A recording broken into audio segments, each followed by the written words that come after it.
السلام علیکم ورحمۃ اللہ وبرکاتہ۔ الحمدللہ رب العالمین والصلاة والسلام علی رسولہ الکریم وعلی آلہ وصحبہ اجمعین ومن تبعہم بإحسان الی یوم الدین، اما بعد۔ شباب، کل کے درس میں ہم نے مخصصات منفصلہ کی شروعات کی تھی اور یہ جانا تھا کہ مخصصات منفصلہ تین ہیں: عقل، حس اور شریعت۔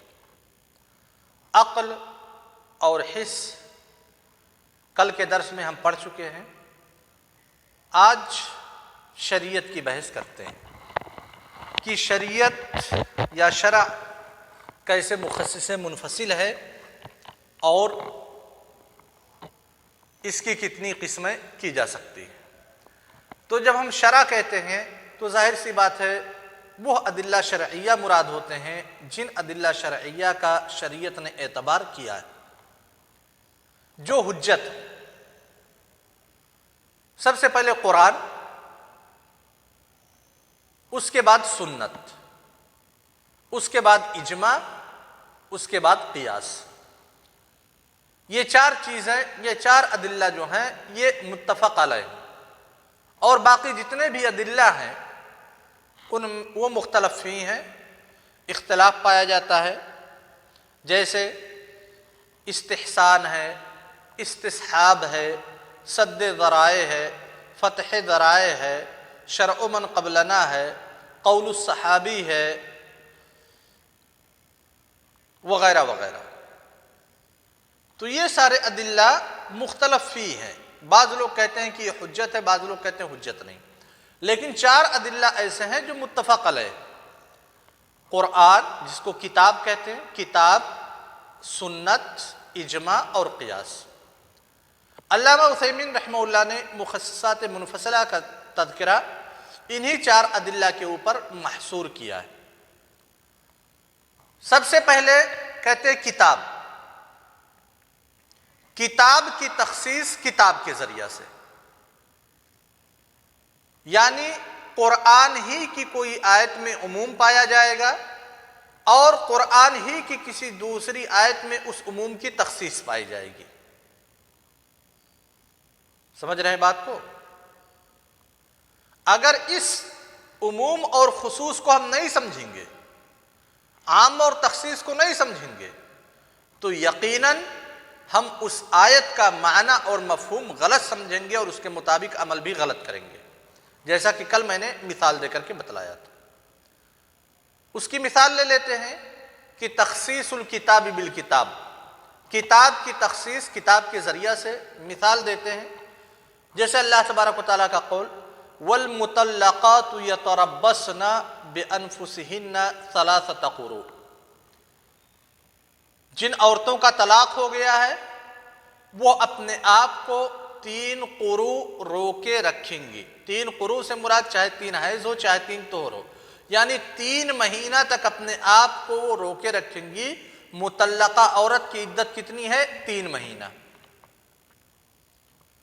اب اس آیت میں غور کیجئے، والمطلقات، المطلقات، الف لام پہ جو مطلقات پہ داخل ہے یہ استغراق کے لیے، اور مطلقات یہ مطلقہ کی جمع ہے، یعنی جتنی بھی عورتوں کا طلاق ہوگا، آیت کا مفہوم یہی ہے، جتنی بھی عورتوں کا طلاق ہوگا ان عورتوں کی عدت 3 مہینے ہوگی۔ جتنی بھی عورتوں کا طلاق ہوگا، اس آیت میں عموم پایا جا رہا ہے۔ اس کی تخصیص یعنی اس عموم سے بعض عورتوں کو نکال لیا گیا ہے قرآن کی ایک دوسری آیت سے۔ کہا وہ بھی مطلقہ ہوں گی لیکن ان کی عدت 3 مہینہ نہیں ہوگی۔ اللہ تبارک و تعالیٰ کا قول ہے: یا ایھا الذین آمنوا اذا نکحتم المؤمنات ثم طلقتموہن من قبل ان تمسوہن فما لکم علیہن من عدت تعتدونہا۔ سورہ احزاب میں اللہ تعالیٰ نے کہا کہ اگر کسی مومنہ عورت سے شادی کیے ہو، ثم طلقتموہن، پھر ان اور جس سے شادی کی ہے اس کو طلاق دے دیا آپ نے، من قبل ان تمسوہن، ان کو چھونے سے پہلے، یعنی ہم بستری سے پہلے، مجامعت سے پہلے، دخول سے پہلے شادی کیے، ابھی اس کے ساتھ آپ نے کچھ کیا نہیں ہے، ہم بستری، مجامعت اور دخول سے پہلے پھر اس عورت کو طلاق دے دیا گیا، تو عورت مطلقہ ہوئی کہ نہیں ہوئی؟ مطلقہ ہوئی۔ کہتے ہیں فَمَا لَكُمْ عَلَيْهِنَّ مِنْ عِدَّةٍ تَعْتَدُّونَهَا، تو ایسی عورت کے اوپر جس کو مجامعت سے پہلے، دخول سے پہلے طلاق دے دیا گیا ہے، ایسی عورت کے اوپر کوئی عدت نہیں ہے۔ آخر یہ عورت بھی تو مطلقہ ہے۔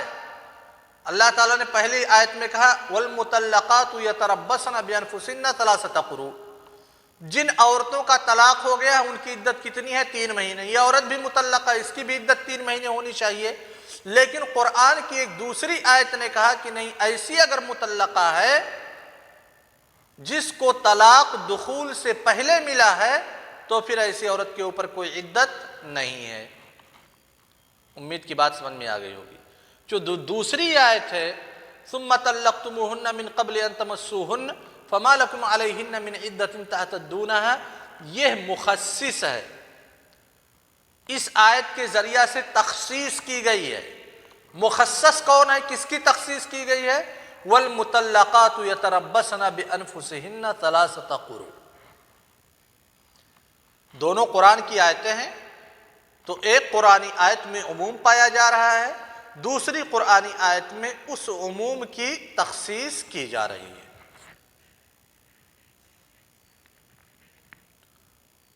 یہ پہلی قسم ہو گئی، یعنی مخصصات منفصلہ میں سے شریعت میں تخصیص الکتاب بالکتاب، تخصیص الکتاب بالسنہ، تخصیص الکتاب بالاجماع، تخصیص الکتاب بالقیاس۔ پہلی قسم ہو گئی تخصیص الکتاب بالکتاب۔ دوسری قسم ہے تخصیص الکتاب بالسنہ، یعنی قرآن میں عموم پایا جائے گا اور سنت کے ذریعہ سے اس عموم کی تخصیص کی جائے گی۔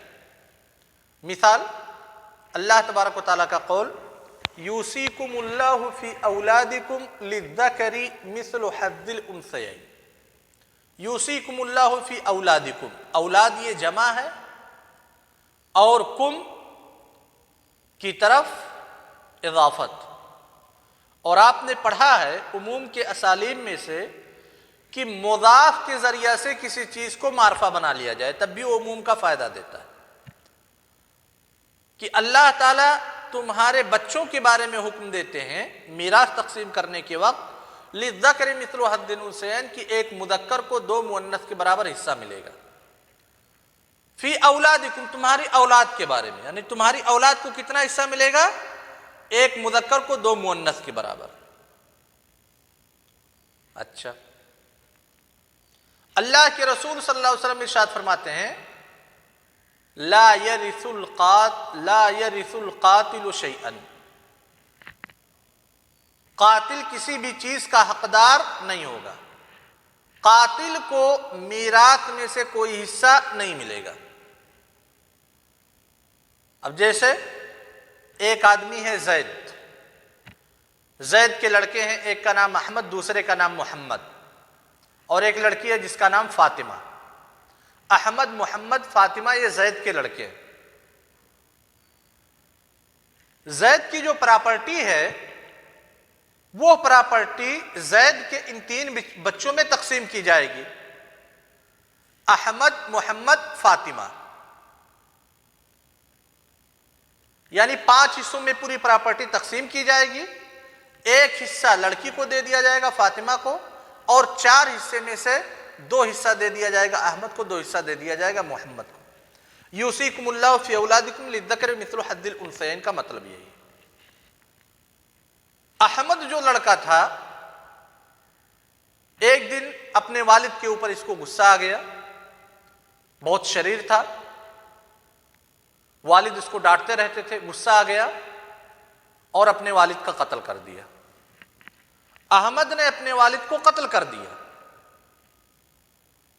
تو قرآنی آیت کے مطابق احمد اپنے والد کے جائیداد کا مالک ہے، وارث ہے، لیکن حدیث میں اللہ کے رسول صلی اللہ علیہ وسلم فرماتے ہیں لا یرث القاتل شیئا، کہ احمد چونکہ گرچہ یہ زید کا لڑکا ہے لیکن اس نے اپنے والد کو قتل کیا ہے، لہذا اسے کچھ بھی میراث نہیں ملے گا۔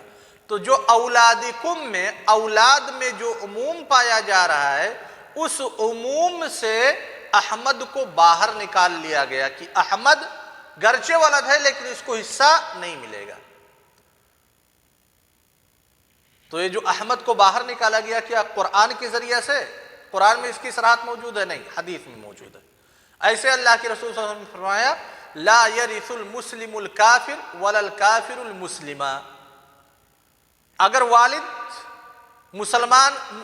اگر مسلمان ہے، لڑکا مرتد ہو گیا، کافر ہو گیا، والد کے انتقال کے بعد لڑکے کو والد کے میراث میں سے حصہ نہیں ملے گا۔ یہ تخصیص ہے، اس حدیث میں وہ لڑکا جو کافر ہو گیا ہے اس کو اولادکم میں جو عموم ہے اس عموم سے باہر نکال لیا گیا کہ نہیں بھائی اس یہ لڑکا تو ہے لیکن اس کو حصہ نہیں ملے گا۔ امید کی بات سمجھ میں آئی ہوگی۔ تخصیص الکتاب بالکتاب، تخصیص الکتاب بالسنہ۔ اب آتے ہیں تخصیص الکتاب بالاجماع، اجماع کے ذریعہ سے قرآن کریم کی تخصیص کرنا، یعنی قرآن کریم میں عموم پایا جائے گا، جو چیز عموم کے افراد میں سے بعض افراد کو نکال کر کے باہر کرے گی وہ اجماع ہوگا۔ اجماع کا مطلب یہ ہے کہ نبی کریم صلی اللہ علیہ وسلم کی انتقال کے بعد امت محمدیہ کے مجتہدین کا کسی شرعی حکم پر اتفاق کر لینا، اسے اجماع کہتے ہیں، اور اس کی بحث انشاءاللہ مفصل طور پہ آگے آئے گی۔ اللہ تبارک و تعالیٰ کہتے ہیں والذین یرمون المحصنات ثم لم یأتوا بأربعة شہداء فاجلدوہم 80 جلدہ۔ والذین یرمون المحصنات، الذین اس میں موصول میں سے ہے، اور آپ پڑھ چکے ہیں کہ الذی یا الذین یہ عموم کے اسالیب میں سے، عموم کے صیغوں میں سے ایک صیغہ ہے۔ جو لوگ بھی محصنات پاک دامن عورتوں کے اوپر تہمت لگاتے ہیں، ثم لم یاتوا باربعۃ شہداء، پھر 4 گواہوں کو نہیں پیش کر سکتے، تو ان کی سزا کیا ہے؟ فجلدوہم 80 جلدہ، 80 کوڑے مارے جائیں۔ جو لوگ بھی، اب چاہے وہ مرد ہو چاہے عورت ہو، چاہے جو اگر کسی پاک دامن عورت کے اوپر تہمت تراشی کرتا ہے اور گواہی نہیں پیش کر سکا تو اس کے اوپر کیا ہے؟ شریعت نے کون سی سزا مرتب کی ہے؟ 80 کوڑے مارے جائیں۔ قرآن کی آیت میں یہ عموم پایا جاتا ہے، والذین، جو لوگ بھی تہمت تراشی کرتے ہیں۔ مجتہدین امت کا اس بات پر اتفاق ہے، مجتہدین امت نے اس بات پر اتفاق کیا کہ اگر کوئی غلام ہے، یعنی آزاد نہیں ہے، غلام ہے، وہ کسی عورت کے اوپر تہمت تراشی کرتا ہے تو ایسی صورت میں غلام کو 40 کوڑے مارے جائیں گے۔ قرآن کی آیت میں کیا ہے؟ والذین، جو بھی تہمت تراشی کرے گا اسے کتنا مارا جائے گا؟ 80 کوڑا مارا جائے گا۔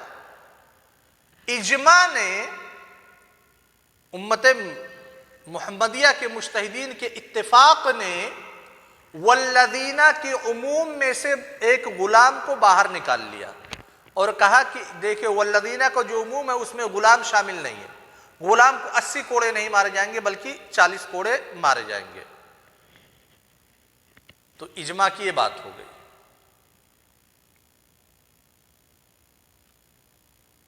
ایک آخری چیز باقی بچی ہے، قرآن کی تخصیص یعنی قرآن کے عموم کی تخصیص قیاس کے ذریعہ سے، جیسے اللہ تبارک و تعالیٰ کا قول الزانیۃ والزانی فاجلدوا کل واحد منہما 100 جلدہ۔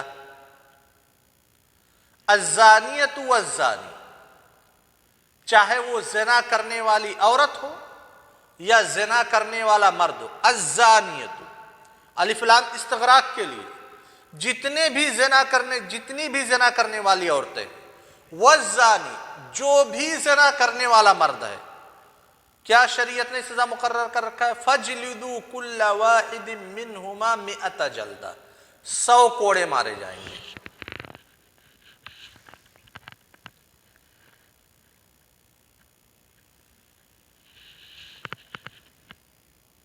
کوئی بھی زنا کرنے والا مرد یا کوئی بھی زنا کرنے والی عورت ہے، شریعت نے اس کے لیے سزا مقرر کیا ہے 100 کوڑے کا۔ پھر آگے اللہ تبارک و تعالیٰ نے کہا کہ جو لوڈیاں ہیں، لوڈیوں کا تذکرہ کیا اسی آیت سورہ نساء میں کہ جو لوڈیاں ہیں اگر وہ زنا کا ارتکاب کرتی ہیں تو اس کے بارے میں کہا نصف ما علی المحصنات من العذاب، کہ جو احرار ہیں، جو آزاد عورتیں ہیں، ان کے لیے جو سزا مقرر کی گئی ہے اس سزا کا آدھا۔ تو اگر ایک لوڈی زنا کا فاحشہ کا ارتکاب کرتی ہے، فحش کا ارتکاب کرتی ہے، تو قرآن کے مطابق اس کی سزا کیا ہو گئی؟ آدھا ہو گئی۔ 80 کا آدھا 40، 100 کا آدھا 50۔ 100 کوڑے مارنے کا حکم ہے کہ کوئی بھی زنا کرنے والی عورت یا زنا کرنے والا مرد 100 کوڑے مارے جائیں، لیکن اگر کوئی لوڈی زنا کرتی ہے تو پھر اس کو 50 کوڑے مارے جائیں۔ یہ تو قرآن سے ثابت ہے۔ پھر لوڈی کے اوپر ہی قیاس کیا جائے گا ایک غلام کو، لہذا ایک غلام اگر زنا کرے گا تو اس کے اوپر کتنے کوڑے برسائے جائیں گے؟ 50 کوڑے۔ تو قیاس کے ذریعہ سے یہ بتلا دیا گیا کہ الزانیۃ والزانی کے عموم میں غلام داخل نہیں ہے، غلام کی تخصیص کر دی گئی ہے۔ اور یہ تخصیص کہاں سے ہم کو معلوم ہے؟ کیا قرآن میں غلام کا تذکرہ ہے؟ سنت میں غلام کا تذکرہ ہے؟ اجماع میں غلام کا تذکرہ ہے؟ نہیں، قیاس کے ذریعہ سے غلام کو قیاس کیا گیا لوڈی کے اوپر، لوڈی کا تذکرہ قرآن میں موجود ہے، لہذا قیاس یہ مخصص ہو گیا۔ مخصص ہو گیا کس کا؟ عموم کتاب کا۔ امید کی یہ چاروں چیزیں سمجھ میں آئی ہوں گی۔ وصلی اللہ علی نبینا محمد وعلی آلہ وصحبہ وسلم۔ السلام علیکم ورحمۃ اللہ وبرکاتہ۔